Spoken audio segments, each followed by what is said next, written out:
اعوذ باللہ من الشیطان الرجیم بسم اللہ الرحمن الرحیم ان اللہ ملائکۃ یصلون علی النبی یا ایھا الذین آمنوا صلوا علیہ وسلموا تسلیما اللہم صل علی سیدنا شفیعنا وحبیبنا وطبیبنا وکریمنا مولانا محمد وعلی آل سیدنا مولانا محمد وبارک وسلم صلوا علیہ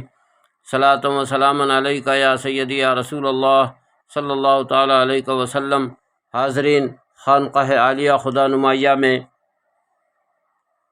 رمضان المبارک سے متعلق بیان جاری ہے، اور رمضان المبارک کے اندر اللہ تبارک و تعالیٰ نے جو ہے کئی نعمتیں رکھی ہیں۔ ان نعمتوں میں سے ایک نعمت جو ہے مال کی پاکی اور صفائی بھی ہے،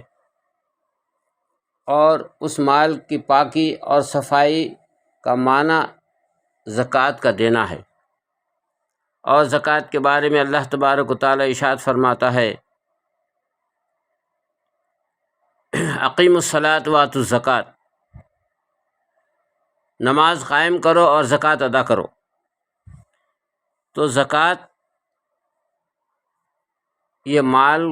کو صاف کرنا ہے۔ جب بندہ زکوٰۃ دیتا ہے تو اس کا مال پاکیزہ اور صاف ہو جاتا ہے۔ زکوٰۃ کے مسائل پر ساری حدیثوں کی کتابیں بھری پڑی ہیں، اور جیسے بخاری شریف، مسلم شریف، ترمذی شریف، ابو داؤد، نسائی، ابن ماجہ، بہقی، شعب الایمان، طبرانی، معجم صغیر، کبیر، وسیط، مسند امام احمد حنبل، مسند امام مالک، اور احادیث کے دیگر کتابوں میں جو ہے زکوٰۃ سے متعلق جو ہے کثیر احادیث موجود ہیں۔ رسول پاک صلی اللہ تعالیٰ علیہ وسلم نے ارشاد فرمایا کہ تم اپنے مالوں کی زکوٰۃ ادا کیا کرو، اور اپنے مالوں کو پاک اور صاف کیا کرو۔ اگر تم نے جو ہے مالک نصاب ہو کر زکوٰۃ ادا نہیں کیا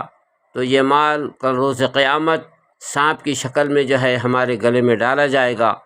اور وہ سانپ جو ہے ہمیں ڈستا رہے گا، اور یہ کہے گا کہ میں وہ تیرا مال ہوں کہ تو نے جو ہے میری زکوٰۃ ادا نہیں کیا تھا۔ تو عزیز اور دوستو، قیامت کے دن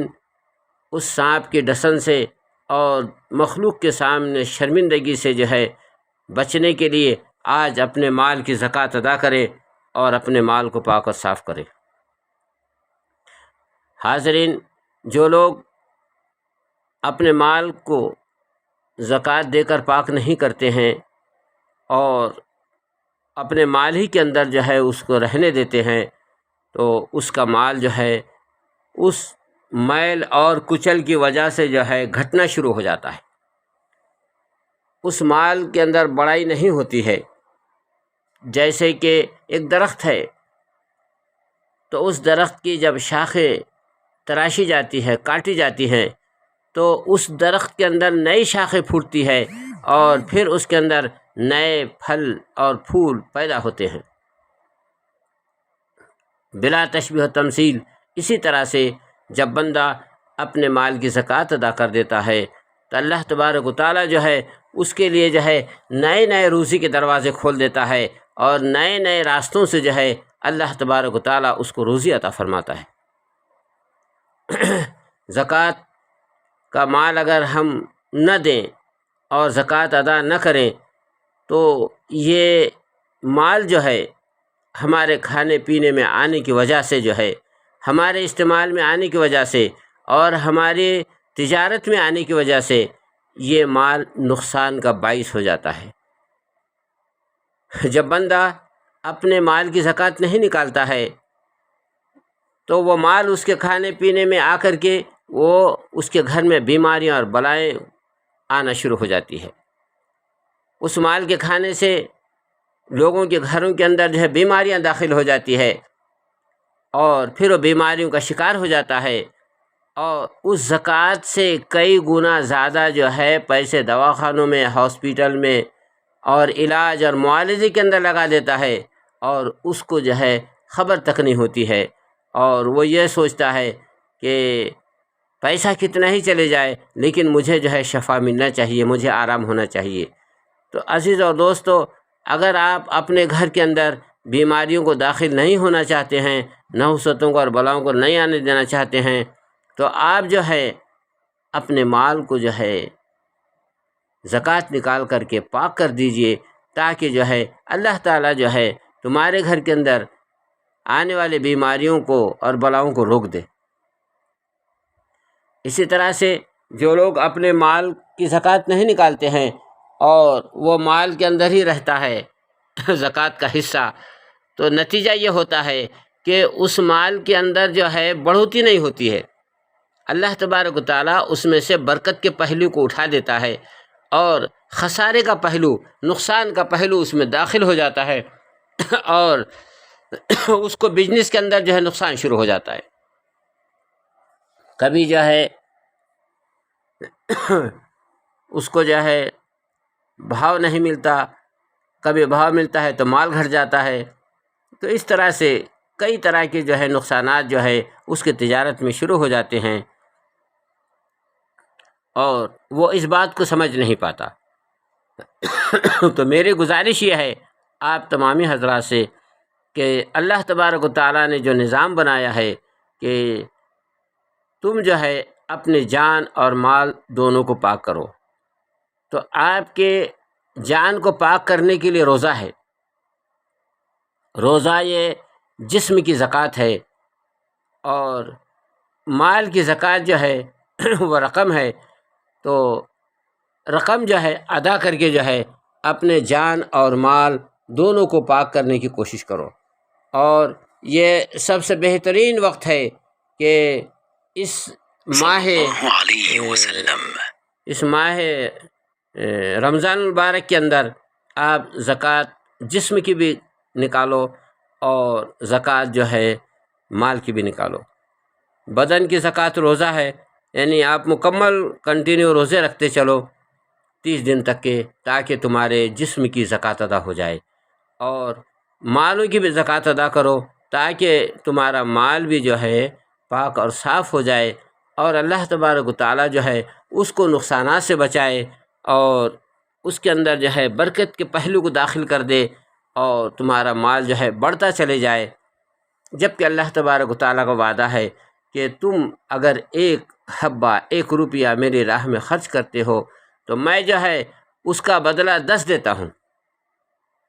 اور رمضان میں اگر آپ نے 1 روپیہ خرچ کیا اللہ کی راہ میں، تو اللہ تبارک و تعالیٰ جو ہے اس کے 70 حصے